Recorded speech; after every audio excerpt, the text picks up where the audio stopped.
พี่น้องคลิปวิดีโอนี้สาวเกดแก้วขำไม่หยุดเลยทุกคน อันนี้คือแมนทหารไทยที่ทหารไทยสู้ศึกไม่ได้แน่นอนทุกคน สบายดีกับสวัสดีพี่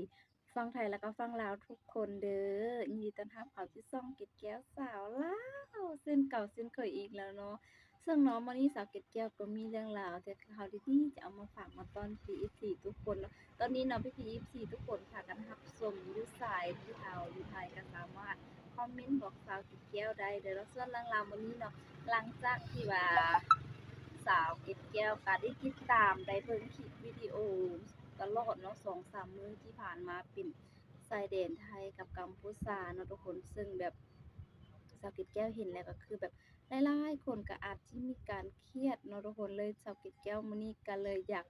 นำเสนอคลิปที่ว่าผ่อนคลายคลายเครียดกันเนาะทุกคนเนาะซึ่งแบบสาวเกดแก้วก็ได้เห็นข่าวแล้วก็โอ้โหทุกคนเนาะก็เลยมื้อนี้ก็อยากให้พี่ๆทุกคนหรือว่าทหารชายแดนไทยกัมพูชาเนาะที่ว่าเพิ่นทหารไทยเพิ่นได้ปฏิบัติหน้าที่เนาะทุกคนได้เห็นคลิปวิดีโอนี้ก็ได้คลายเครียดนำสาวเกดแก้วไปนำทุกคนเนาะ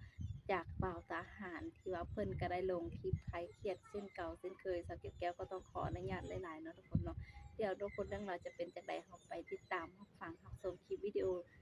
กันเลยเนาะทุกคนก่อนที่จะรับชมสาวเกดแก้วก็ฝากทุกคนพี่ๆกดไลค์กดติดตามแล้วก็เป็นกำลังใจให้กับสาวเกดแก้วนำเด้อ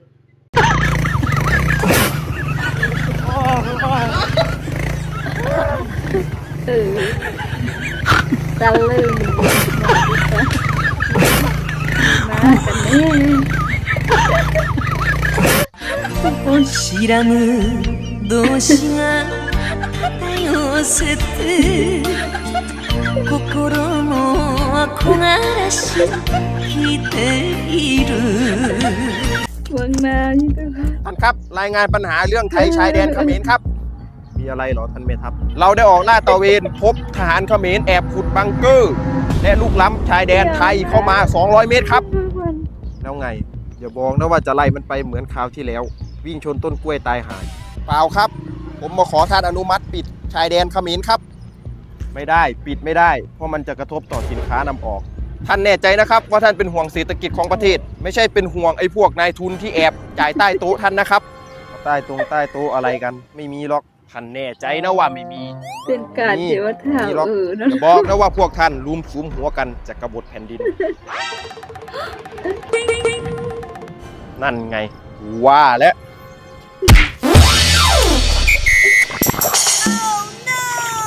ไอ้เว้นพีกูทำไมเนี่ย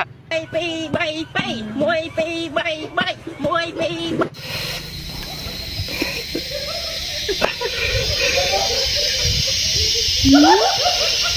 ครับพี่ พลทหาร ครับ เห็นอยู่บ่ปลูกแล้วเราบอกอู้ ดูปวดครับพี่ ปลูกให้มันแน่นๆเด้ ครับ อย่าให้เฮานอนแบบตกอูคือจังมือนั่นเด้ ครับพี่เรียบร้อยครับแน่นครับ ซักผ้าแล้วเราบอก ยังครับพี่ ซักผ้าให้อายน้ำเด้อ ได้ครับพี่ กางเกงในกางเกงนอนก็ซักให้อายน้ำเดี๋ยวอายจะเป็นพลละนอนขาเบิ่งขาซึกอยู่นี่ละเฮ็ดแนวกินหรือบ่ตัว โอ้นี่ลั่นเลยวะ เฮ็ดแนวกินเฮ็ดต้มไก่คือเก่าอยู่บ่ล่ะ แม่นครับ โอเคเฮาหิวน้ำป่ะไปตักน้ำให้เฮากินแน่น่ะอูบ่ ได้ครับ อูบ่ทันได้ปลูกจะค่อยมาปลูกเด้อเดี๋ยวเฮาเป็นคนถานอนถากินอย่างเดียวเพราะว่าเฮาเป็นคนเบิ่งอะนะ ใช้กูดีนะ แถบไม่ทันนะนี่ โคนไปส้นตีน ขนาดมาแท้บ่แม่นมึงไปขี่ก็บ่ บ่มันไกลครับพี่ มึงไปหาอีผู้สาวอันลูกชาวบ้านน่ะแม่นบ่ ไม่ใช่ครับ ท่านน่ะจะไปฝ่ามากูข้อแห้งที่ตายล่ะ ครับพี่ เดี๋ยวกูสั่งแดกเด้กูแดกมึงไหน ขออนุญาตครับพี่ โอเคน้ำคือสีมินๆป่ะ กินได้ครับพี่น้ำสะอาดครับ น้ำสะอาดบ่แบบเอาไว้เด้อ ครับพี่ โอเคโอ้แหมมเอ้ยน้ำคือสีมินๆขี้ตีนคนป่ะโอเคขอบใจหลายๆน้อง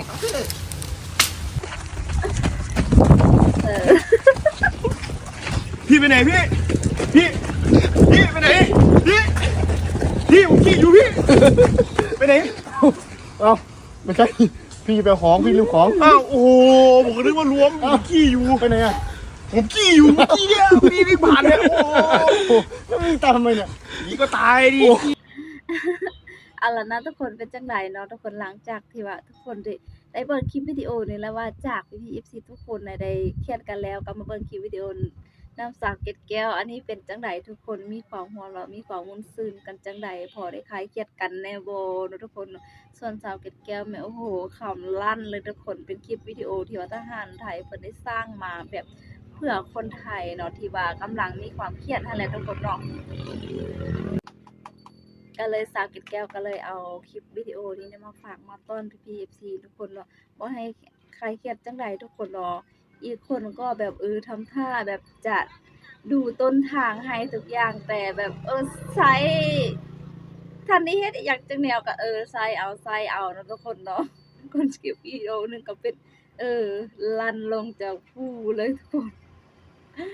อีกคลิปวิดีโอหนึงก็เป็นคลิปที่ว่า กำลังนั่งเราทุกคนที่ว่านั่งว่าขออนุญาตหลายๆเนาะนั่งขี้เลยว่ากำลังปลดปล่อยว่าซั่นเนาะอีกคนก็แล่นมา บ่ฮู้เรื่องฮู้ราวเนาะก็แล่นตามหลังไปเลยเนาะทุกคนนี่ก็เป็นคลิปน่ารักของทหารไทยที่ว่าสาวเกดแก้วมาฝากมาต้อนมื้อนี้ได้รวบคลิปตลกและความน่ารักของทหารไทยเนาะหลังจากที่ว่าเราได้ติดตามข่าวมาหลายมื้อแล้วเนาะ ก็มีความเครียดแล้วก็มาเบิ่งคลิปวิดีโอนี้นำสาวเกดแก้วเนาะทุกคนเนาะ นี่ก็เป็นความน่ารักของทหารไทยอีกแบบหนึงเนาะทุกคนเนาะ ซึ่งสาวเกดแก้วเห็นแล้ว โอ้โฮขำไม่หยุดเลยนะทุกคนเนาะ เอาล่ะเนาะสำหรับคลิปวิดีโอนี้สาวเกดแก้วก็จะได้ขอตัวทุกคนลาไปก่อนขอบใจทุกคนและขอบคุณทุกคนที่ว่าติดตามและก็รับชมและให้กำลังใจสาวเกดแก้วมาตลอดขอบใจเนาะ